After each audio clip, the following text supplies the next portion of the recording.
Hi friends, welcome to ఇట్లు చిన్నారి. నేను ఈరోజు చేయబోయే రెసిపీ ఏంటంటే దొండకాయ ఫ్రై. ఫస్ట్ ఆఫ్ ఆల్ దొండకాయని క్లీన్గా కడుక్కొని చిన్న చిన్న ముక్కలుగా కట్ చేసుకోండి, ఎందుకంటే చాలా టేస్టీగా ఉంటుంది చిన్నగా కట్ చేసుకుంటే. నేను ఒక 12 పచ్చిమిర్చి కట్ చేసుకున్నాను.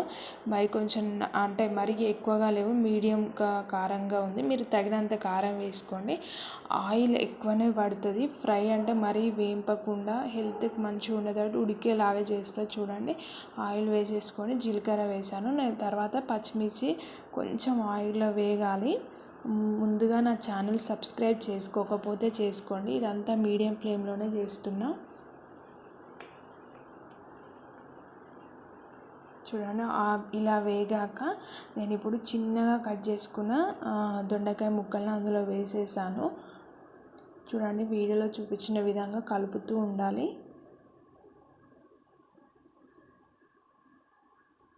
కొంచెం ఇవి ఉడకడానికి టైం పడుతుంది ముక్కలు. సో అందుకే మనం ఇలా మామూలుగా ఇలా కలుపుతూ ఒక 3 minutes ఉండాలి.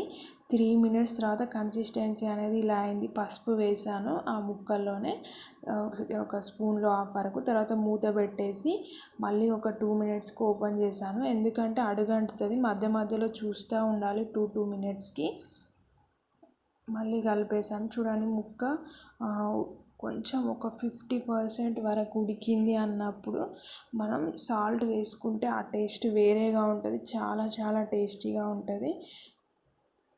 సో ఇప్పుడు మరి మొత్తం ఉడకలే, మళ్ళీ ఒక 2 minutesకి నేను మూత తీసాను.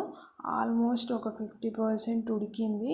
చూడండి, మీకు అర్థమవుతుంది కర్రీ చూస్తేనే. చూడండి, నేను స్పూన్తో అంటున్నాను.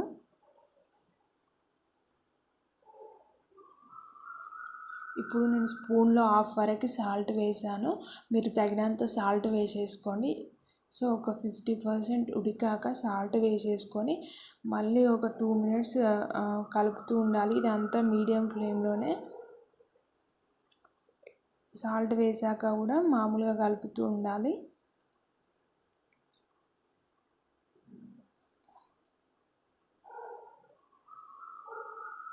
సో నేను చెప్పిన టిప్స్ ఇలానే చేస్తే చాలా టేస్టీగా ఉంటుంది ఫ్రై.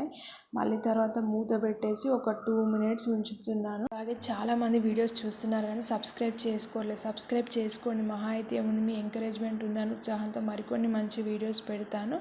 2 minutesకి మూత తీసి చూస్తే కన్సిస్టెన్సీ అనేది ఇలా అయింది. కొత్తిమీర వేసేసుకొని కలుపుకున్నాను. Recipe ready. అలాగే వీడియో నచ్చినట్లయితే లైక్ చేయడం మర్చిపోకండి.